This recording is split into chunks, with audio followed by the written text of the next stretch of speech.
El mensaje de esta mañana se llama ¿Qué opina Dios de ti? Sí, ¿qué opina Dios de ti? Esta mañana es una mañana de reflexión, es una mañana en la cual nosotros vamos a meditar en nuestras vidas, vamos a meditar en nuestro caminar en Cristo y pues, ¿por qué no decirlo? Vamos a hablar de lo que nosotros somos. Algunos tenemos la costumbre de hablar de los demás. Tal vez usted será uno de esos. Le gusta hablar de los demás, no quiere cambiar usted, quiere que los demás cambien. Jesucristo lo decía muy bien allá en los Evangelios. Usted va a encontrar la palabra cuando Él dijo, ¿o cómo puedes decir a tu hermano, hermano, déjame sacar la paja que está en tu ojo, no mirando tú la viga que está en el ojo tuyo? El Señor agrega, hipócrita, saca primero la viga de tu propio ojo y entonces verás bien para sacar la paja que está en el ojo de tu hermano. Este día yo quiero que cada uno de nosotros tome un tiempo para reflexionar. Yo quiero que le diga a su vecino, toma un tiempo para reflexionar. Amén, hermanos. Vamos a reflexionar en nuestra vida, porque Dios tiene una opinión de cada uno de nosotros. Tenemos la Biblia, leámosla por favor. Job capítulo 1, para los que van entrando, Job capítulo 1, versículo 8. Y Jehová dijo a Satanás, ¿no has considerado a mi siervo Job, que no hay otro como él en la tierra, varón perfecto y recto, temeroso de Dios y apartado del mal? Leámoslo de nuevo. Y Jehová dijo a Satanás, ¿no has considerado a mi siervo Job, que no hay otro como él en la tierra, varón perfecto y recto, temeroso de Dios y apartado del mal? Oremos. Señor y buen Padre, a esta hora estamos reunidos en tu casa. Queremos, Señor, que tú seas grande con nosotros, que tú, Señor, puedas hablar a nuestras vidas, a nuestros corazones. Señor, si hay alguna persona en este lugar que tenga necesidad de ti a través de una sanidad, en el nombre de Jesús pedimos que tú hagas la obra. Si alguien ha venido con un dolor en su cabeza, en su pecho, en su espalda, en el nombre de Jesús sánalo, y que al terminar este servicio, él pueda dar ese testimonio de que ya no tiene ese dolor. Señor, gracias te damos por la salvación que tú nos has provisto. Padre, aquellos corazones que han venido duros como piedra, pedimos que tú les ablandes para que ellos puedan recibir de ti, mi Señor, esa palabra que tú les traes. En el nombre de Jesús. Amén. Cuentan que había un joven de 26 años. Este hombre había estado estudiando por muchos años la ópera. Y él estaba preparándose con su maestro para dar un gran recital. Llegó el momento.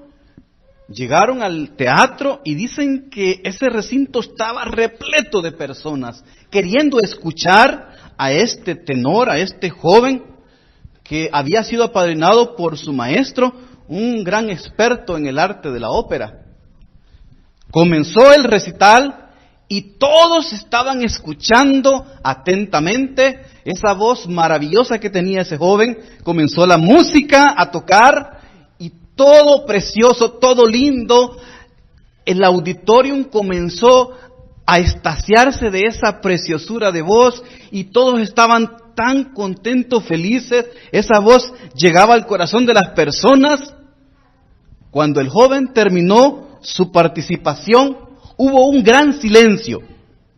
De repente comenzaron a sonar aplausos y aplausos y aplausos. Las personas comenzaron a ponerse de pie, a aplaudir. Todos estaban muy impresionados de esa voz que tenía ese joven. Todo el auditorio estaba aplaudiendo. El joven cantor bajó de la plataforma y comenzó a entristecerse y a entristecerse mirando a su maestro. Y comenzaron a rodar lágrimas por sus ojos. Y comenzaron a preguntarse, ¿y por qué? Si todas las personas en el auditorio han aplaudido, si a todas las personas les ha gustado cómo este hombre cantó, ¿por qué se siente triste y decepcionado? Ante las preguntas, él dijo, es que a mi maestro no le gustó. Él no se paró, él no aplaudió. Hermanos, este día nosotros vamos a hablar referente a lo que Dios hace en nuestras vidas, a esa opinión que Dios tiene de cada uno de nosotros.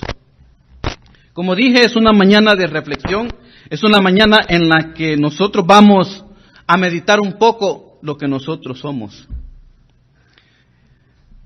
El propósito que yo me he planteado en esta ocasión es que mejoremos nuestro testimonio cristiano, que mejoremos nuestro testimonio. ¿Qué opinión tiene Dios de ti?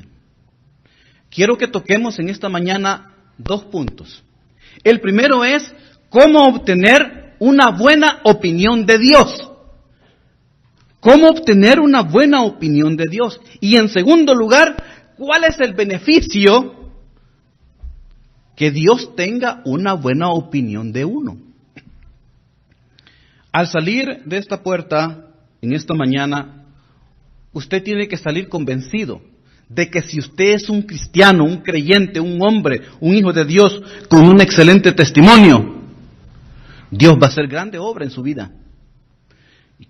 Y para ello quiero que de nuevo volvamos a leer nuestra Biblia en ese versículo que es muy interesante, donde Dios afirma la opinión que tiene de un gran hombre.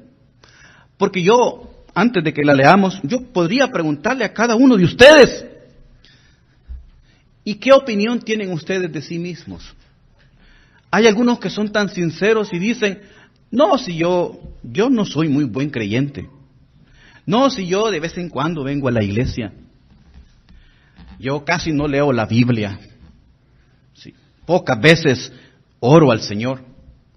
Si usted tiene esa pobre opinión de su cristianismo, de su testimonio como cristiano, imagínense qué opinión tendrá Dios de ustedes. Yo quiero que este día nosotros podamos aprender del ejemplo de un hombre. Y la Biblia le llama Job a ese hombre. Dice que es de la tierra de Uz. Ese hombre era un hombre grande, un hombre con un testimonio como usted no se imagina. Y déjenme contarles que es Dios mismo el que testifica de cómo es este hombre. Dice la palabra, y Jehová dijo a Satanás, ¿no has considerado a mi siervo Job, que no hay otro como él en la tierra, varón perfecto y recto, temeroso de Dios y apartado del mal? En esta ocasión no vamos a hablar de las pruebas de Job. No vamos a hablar incluso de esa conversación que Satanás tuvo con el Señor. O sea, lo que vamos a hablar en esta mañana, el interés particular es de la opinión que Dios tenía de este buen hombre, de este grande siervo. Y fíjense que el Señor comienza hablando y diciendo, ¿no has considerado a mi siervo Job? Primera característica de este gran hombre, siervo de Dios.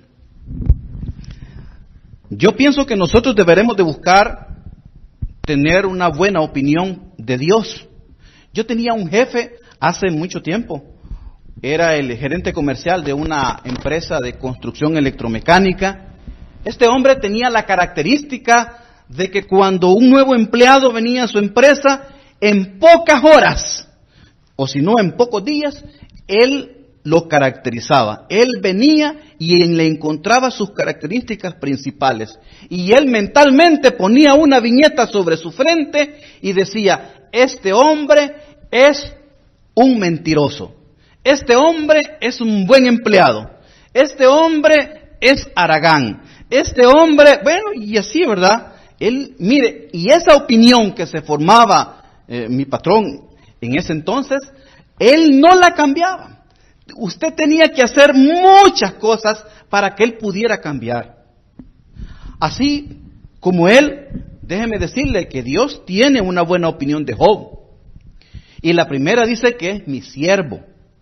¿No has considerado a mi siervo Job? Yo quiero que usted medite un poco referente a qué significa la palabra siervo. Nosotros podemos hablar de sirviente, podemos hablar de servicio, podemos hablar de servidor. En aquellos entonces, los reyes utilizaban sirvientes para todas sus cosas. Es más, usted va a escuchar en la Biblia el copero del rey. Usted va a escuchar el panadero del rey. Bueno, va a escuchar también aquellos que manejaban las finanzas del rey, los asuntos de guerra del rey. Todos eran sirvientes del rey. Algunos podían tener pago, pero muchos otros no. Algunos eran sirvientes por su propio gusto, otros eran obligados y eran esclavos. En el caso que nosotros estamos analizando, usted va a encontrar en el Nuevo Testamento que habían sirvientes, habrían esclavos, que cuando el amo los liberaba de la servidumbre, venía el esclavo y le decía a su amo: yo no me quiero ir de ti, tú eres un buen amo. Yo en tu casa tengo comida, en tu casa tengo techo, en tu casa tengo todo lo necesario. Yo no me quiero ir de servirte a ti. Entonces se utilizaba un arito blanco que se lo ponían en las orejas o se lo ponía en la nariz. Así que la cuestión de que usemos aritos, no vayan a creer que es por cualquier cosa. El arito blanco que utilizaban significaba que era uno de esos siervos que habían sido liberados, pero que con gusto, con placer, seguían trabajando para su amo. El Señor habla de que Job era un gran siervo, un siervo de él. Yo puedo preguntarle a cada uno de ustedes, y quisiera que usted se hiciera ese examen interno: ¿qué tipo de servicio tú le estás dando al Señor? ¿Qué tipo de actividades haces tú para que Dios te considere un buen siervo? Acuérdate que debemos de tener un buen testimonio, y en particular Dios debe de tener una buena opinión de nosotros. ¿Qué tipo de servicio tú le das al Señor? ¿Será que tú vienes a la iglesia y tú haces servicio en la iglesia? ¿Tú vienes y eres profesor de escuela dominical? ¿Tú vienes y ayudas en la limpieza de la iglesia? ¿Tú vienes y eres un excelente diácono? ¿Tú recibes a los hermanos cuando entran por la puerta con una gran sonrisa? ¿Será que tú eres uno de esos hombres, de esas mujeres que cuando tú andas por la calle, cuando tú andas por cualquier lugar, tú le hablas a las personas de Cristo? ¿Tú sirves a Cristo? ¿Será eso así? Porque déjame decirte que el Señor, la primera característica que Él define a Job, dice que es su gran siervo, es su siervo. Y Él agrega: no hay otro como Él en la tierra. Yo muchas veces he escuchado decir: no hay otro hermano como ese. ¿Te fijas? No, si yo nunca había visto una persona que tenga tanto conocimiento de la Biblia. Yo nunca había visto un hermano que sea tan piadoso y que practique la oración como este hermano. No hay otro como él. No he visto a otro que sea tan entregado al servicio de los hermanos. Yo creo que tú habrás escuchado también ese tipo de frases y de oraciones. Déjame decirte que para Dios no había otro en la tierra como Job. La Biblia también atestigua de otros hombres, como también habla de Moisés. Si tú te recuerdas, la Biblia dice que no había en la tierra otro más manso que el siervo Moisés. La pregunta también radica en ¿cuándo nosotros vamos a ser ese tipo de siervo, ese tipo de servidor, de hermano, de cristiano? Dentro de poco van a haber juegos de invierno, donde los atletas se van a competir. Hay hombres y hay mujeres que se han preparado durante meses y muchos durante años para desarrollar una competencia, para ser los mejores en el mundo. No va a haber otro mejor que Él en la tierra, en su especialidad. Tal vez quizás nosotros no nos preparemos para una carrera olímpica, pero sí nos estamos preparando en nuestra carrera espiritual. Y debemos de ser los mejores. Debemos de llevar esa insignia de la cruz de Cristo con honor, con orgullo. Y ser el mejor en nuestra área. El mejor en la oración. El mejor en el servicio. El mejor en tu lectura bíblica diaria. El mejor en congregarse. Que nadie te gane. Que no pueda haber otro igual como tú. Ese sería el mensaje de esta mañana. Pero agrega el Señor, varón perfecto. Levántenme la mano todos los perfectos. Solo cutos hay aquí, mancos. Agradezco su sinceridad. Pero déjenme decirles que Dios consideraba a Job perfecto. Y mire, agrega la palabra y recto. ¿Dónde están los bananos, hermano? Aquí solo bananos hay, así, curvo. Imagínense, cosa más interesante, el Señor declara que Job es un hombre perfecto y es un hombre recto. Ayer estábamos hablando referente a la perfección y decíamos que en muchos casos la perfección desde el punto de vista humano es relativo. En la antigüedad la perfección de la mujer radicaba en cierta forma de su cuerpo. En la actualidad es otro. Los artistas que pintan los cuerpos humanos, que se dedican a hacer la anatomía del cuerpo, saben muy bien cuáles son las medidas antropométricas, las medidas de la cabeza, de los brazos, de las piernas. Ellos saben cuál es la relación entre un fémur y un brazo, entre la cabeza, entre la nariz y los ojos. Pueden pintar exactamente el cuerpo humano, pero usted va a ver que no todas las personas son iguales. Entonces, ¿en qué radica la perfección? En el siglo pasado, a finales del siglo XIX y mediados del siglo XX, había un concepto de perfección. Tal vez ustedes recuerdan una de las cosas concernientes a la Segunda Guerra Mundial. Los nazis afirmaban que ellos venían de la raza aria, que era la raza perfecta que había existido en el mundo, la raza indoeuropea. Ellos decían que el hombre perfecto era aquel que medía 1,80 de altura y la mujer 1,70. Tenía piel blanca y ojos azules. Esa era la raza perfecta. Cualquiera que no fuera así, cualquiera que no tuviera esas características, era considerada una subraza o una raza que debía servir a la raza perfecta. Usted se acordará de todo eso, lo ha leído en la historia. Los nazis ocuparon ese pensamiento para hacer todas esas cosas que la historia nos menciona. Pero déjeme decirle que la Biblia habla de Job como un varón perfecto en su comportamiento cristiano. Yo también puedo preguntarme si yo soy un hombre perfecto. Si ante los ojos de Dios yo soy un hombre recto, un hombre que hace las cosas como el Señor dice. El Señor Jesucristo dijo: si me amáis, cumplid mis mandamientos. Nosotros debemos de hacer lo que nuestro Señor pide. Y cuando nosotros hacemos lo que nuestro Señor dice, nosotros somos considerados por Él como hombres perfectos. Tal vez quizás nos falte un brazo, tal vez quizás nos falte un ojo, tal vez quizás estemos muy enfermos, pero ante los ojos de Dios somos un hombre o una mujer perfectos. Ese es el deseo, ese es el anhelo de cada uno de nosotros. Ser hombres perfectos. Pero también el Señor viene y dice: temeroso de Dios. Temeroso de Dios. Los predicadores, los líderes de las iglesias, tenemos la culpa de que haya muchos cristianos que en lugar de hacer las cosas porque amen a Dios, las hagan porque teman a Dios. Los predicadores, los pastores, nos hemos dado a la tarea de inculcar el terror bíblico, el terror espiritual. Si tú no vienes a la iglesia, Dios te va a castigar. Si tú no lees la Biblia, Dios te va a castigar. Si tú no le oras al Señor, todo te va a ir mal. Un terror. Hacemos todo porque le tenemos miedo al Señor. Cuando nuestro Padre Celestial quiere que nosotros hagamos las cosas porque le tenemos a Él un respeto, un temor reverente a Él.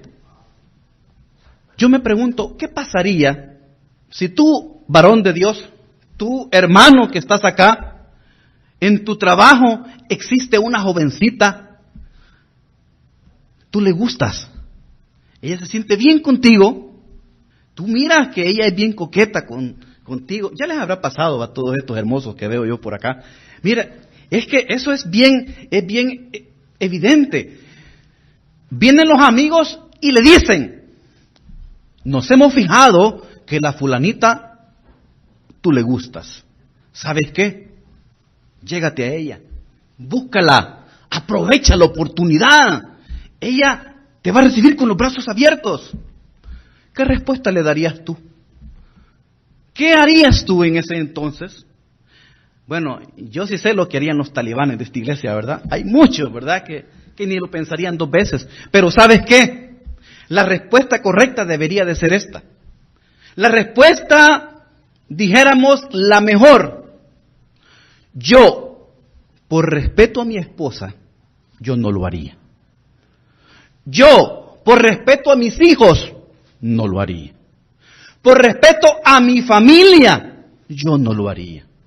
Por respeto a Dios, no me involucraría con esa señorita. Esa debería ser la respuesta de cada uno de nosotros.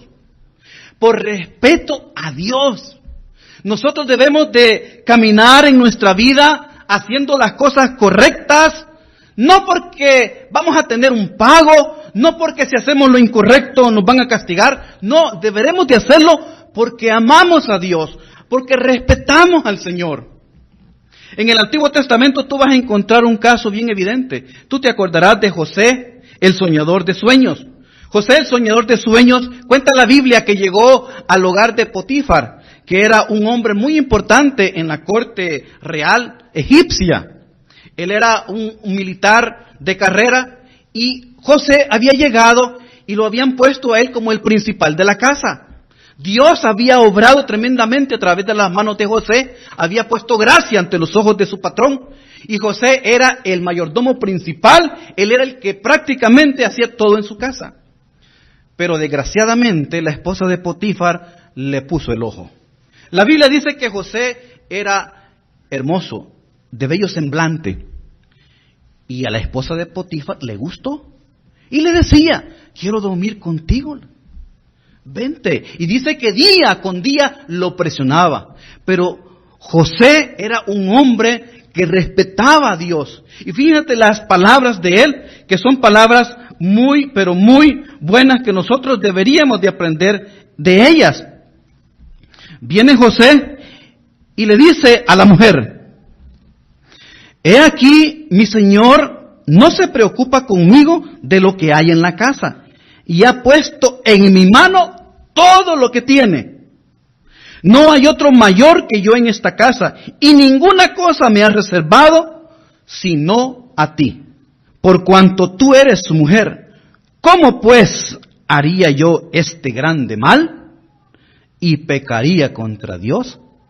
José tenía claro, él sabía su lugar en la casa, conocía a su patrón. Él respetaba a su jefe, pero también no quería pecar contra Dios.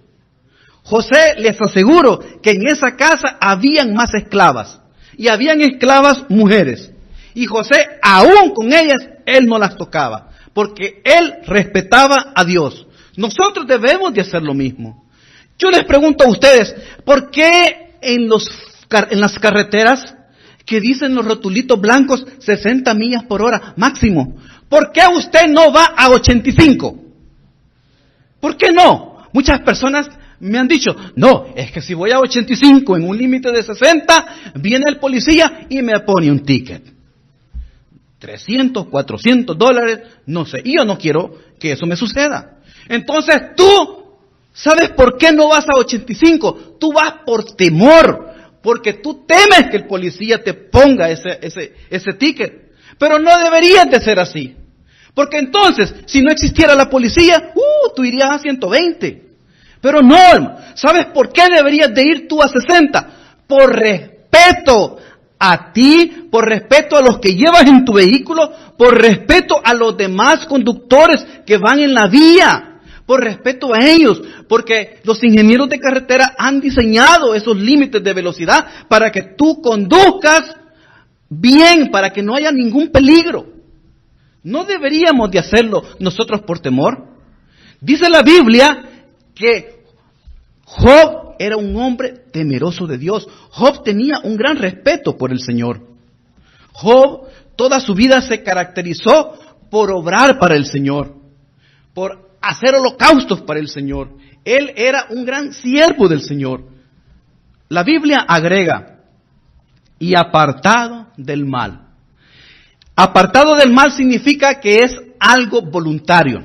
Usted se aparta del mal voluntariamente. Pero hay muchas personas que no pecan porque no tienen la oportunidad. Hay muchos que no se van a la fiesta los viernes por la noche y se ponen borrachos y toman toda cosa de males contra su cuerpo, drogas, cigarros. No van, no fueron este viernes porque no tenían dinero. Si hubieran tenido, hubieran ido. Pero déjame decirte, la palabra dice que tú debes de apartarte del mal, pero apartarte voluntariamente. Hay muchos que no se involucran con señoritas, tienen relaciones ilícitas, no se involucran con ellas porque no les sale, hermano. Porque son fellitos a lo mejor. Pero no es por temor a Dios. Nosotros deberemos de tener temor a Dios y decir, yo no lo hago porque yo respeto a Dios. Yo me aparto personalmente del mal. Cuando en su trabajo a usted le pidan hacer alguna truanería, cuando le pidan robar, le pidan hacer algo malo, usted voluntariamente tiene que decir, yo no lo hago porque yo respeto a Dios. Dios dice en su palabra que no debo de hacerlo. Y nosotros por convicción de creyentes deberemos de tomar esa decisión. No lo deberemos de hacer porque el patrón nos va a meter en la cárcel. No debemos de hacerlo porque alguien va a estar pendiente de nosotros. Debemos de hacerlo por convicción propia. Dicen que un hombre vio a una señora muy hermosa en el vecindario. Y le dijo a sus amigos, esa mujer es muy bonita. No, esa señora, no, yo le voy a decir esto. Y yo le voy a decir esto. Y ya van a ver, me la voy a conseguir. ¿Y saben lo que le dijeron los vecinos? No tienes oportunidad con ella. Esa señora es creyente. Ella es cristiana evangélica. No tienes oportunidad. ¿Saben cómo se llama eso? Se llama testimonio. Testimonio, que la gente atestigue de que usted es creyente, de que usted es evangélico, de que usted es cristiano. Que usted no se presta a esas cosas malas. Eso es lo que la Biblia dice que Job era. Job tenía un excelente testimonio. Pero déjenme decirle, antes de que ustedes piensen salir de este lugar, que los beneficios de portarse bien, los beneficios de tener un excelente testimonio son grandes. Para ello quiero que ustedes me acompañen a los primeros versículos de Job. Dice la palabra allá en el versículo 2, hablando de Job. Y le nacieron 7 hijos y 3 hijas. Número perfecto, hermano. 7 varones, el número de Dios. 3 hijas, número 10, número de hijos. ¡Qué bueno! Job estaba hecho con relación a su familia. Su hacienda era de 7,000 ovejas. Imagínate tú, 7,000 ovejas. ¿Para qué ocupaban las ovejas? Las ovejas las ocupaban para carne, para comida, las ocupaban para la lana, las ocupaban para muchas cosas. 7,000 ovejas significaba una buena cantidad. Ese hombre era muy rico. Y dice también 3,000 camellos. Hermano, 3,000 camellos. Los camellos los ocupaban para transportarse. Job tenía el monopolio del transporte en todo ese desierto. Job tenía 3,000 animales. Es como que dijéramos ahora que en la empresa del hermano Juan, ¿verdad? Él tiene 100 trailers, 100 de esos animales grandes, ¿verdad? Esos 18-wheelers, que tenga esa gran cantidad de vehículos a su cargo. Así era Job. Tenía mucho dinero. Y dice, además, 500 yuntas de bueyes. 500. ¿Cuándo usted ha visto 500 yuntas de bueyes? Serían 1,000 bueyes reunidos en un solo lugar. Y Job los tenía. ¿Y sabe para qué eran utilizadas las yuntas de bueyes? Para sembrar, para arar. O sea que Job, aparte de esos animales, él tenía propiedades, él tenía cosechas, tenía de todo. También agrega 500 asnas, instrumentos de carga, instrumentos para llevar y para transportar cosas. Y muchísimos criados. Job era un hombre que en la actualidad quizás fuera el más rico de todo el mundo. Y atestigua la Biblia que era el varón más grande de todos los orientales. ¿Saben por qué les digo esto? Porque en el versículo siguiente de nuestra cita, dice, respondiendo Satanás a Jehová, dijo, ¿acaso teme Job a Dios de balde? ¿Teme Job a Dios de balde? Saben que Satanás es el acusador más grande. Satanás entre verdades dice mentiras, entre mentiras dice verdades. Él se está enfrentando a Dios y comienza a denigrar a Job. Comienza a decirle al Señor que Job le temía a él, que Job era su siervo, que Job era recto y era un hombre perfecto, porque Dios le daba cosas, porque Dios lo mantenía. Pero yo quiero que analicemos las palabras que dice este acusador. Y dice, ¿teme Job a Dios de balde? ¿No le has cercado alrededor a él, a su casa y a todo lo que tiene? Fíjate que en esta parte Satanás no está mintiendo. Satanás le está asegurando a Dios de que él había protegido a Job. Él había cercado todas las posesiones de Job. Había puesto una cerca. ¿Y saben para qué era la cerca que Job tenía? Para que lo malo no pudiera entrar a su casa. Por eso Job era un hombre con muchas posesiones. Él cada día se aumentaba. Esas 3,000 camellos cada vez eran más. Esas 7,000 ovejas cada vez eran más. Porque Dios le había protegido. Yo le aseguro que si usted es un cristiano derecho, un cristiano perfecto, un hombre de gran testimonio ante los ojos de Dios, yo le aseguro que no hay nadie que se le vaya a oponer a usted. Cuando alguien quiera demandarlo ante una corte, usted se va a reír. Porque usted va a decir, ¿y quién va a estar contra mí? Dios está conmigo.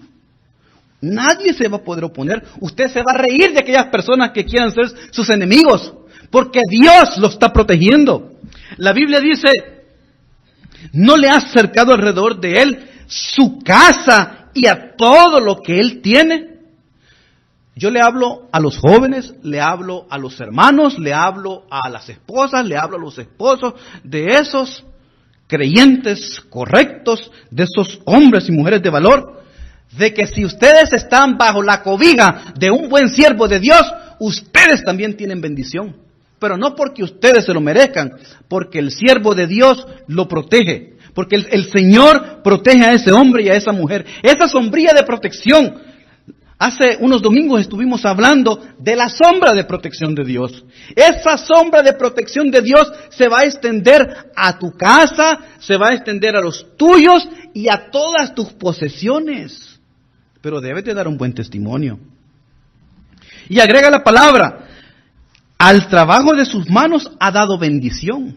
Significa que cualquier cosa que Job hacía, Dios lo bendecía.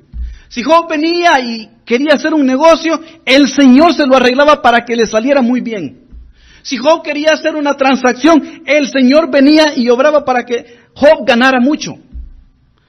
Dice que daba bendición a sus manos. ¿No quiere usted tener esa bendición, hermano? Hermana, ¿no quiere usted ser de esos hombres y de esas mujeres de éxito? A continuación dice la palabra, sus bienes han aumentado sobre la tierra. Job era el hombre más rico en ese entonces. Job era una persona inigualable. No había nadie como él. ¿Y saben por qué? Creo que ustedes tienen la respuesta en sus labios. Porque Job tenía un buen testimonio. Porque Dios tenía una buena opinión de Job. Yo quiero preguntarles a cada uno de ustedes, ¿no quisieran ser como Job? ¿No quisieran que Dios cercara sus casas, cercara sus propiedades para que nadie los lastimara? ¿No quisieran ustedes que todo lo que hicieran Dios lo bendijera?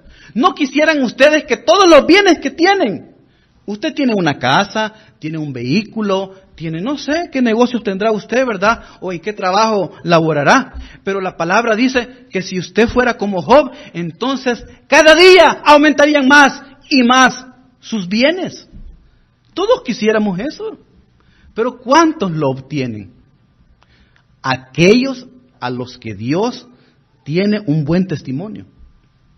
Si usted en esta mañana decide, si usted en esta mañana toma el compromiso de tener un buen testimonio, si usted en esta mañana hace su decisión de que Dios tenga una excelente opinión de usted, déjenme decirle que usted va a ser igual o quizás va a ser mejor que Job. Vea a algunos hermanos de esta congregación que podríamos considerarlos hombres de éxito. Pregúntenles a ellos de dónde han obtenido lo que tienen. Estaba hablando con el hermano hace unos meses. Con el hermano pidió oración por trabajo, porque hubiera más trabajo. El hermano se ha comprometido con el Señor. Él viene y él sirve en esto, él sirve en lo otro, él viene al estudio el miércoles, él ora en su casa, él atiende esto. Mire, platiqué con él ahora y ¿saben qué me dijo? Hermano, hasta aquí estoy de trabajo. Tanto que tengo, hermano, tanto. ¿Y por qué, hermano? Por su compromiso con el Señor. No es por su cara bonita, es porque Dios hace, porque Dios abre las puertas donde no hay. Yo le invito a usted a que tome la decisión en esta mañana de hacer a Dios una persona muy importante en usted. Hemos hablado que si usted hace a Dios prioridad en su vida, déjeme decirle que usted va a ser prioridad para Dios. Vamos a orar.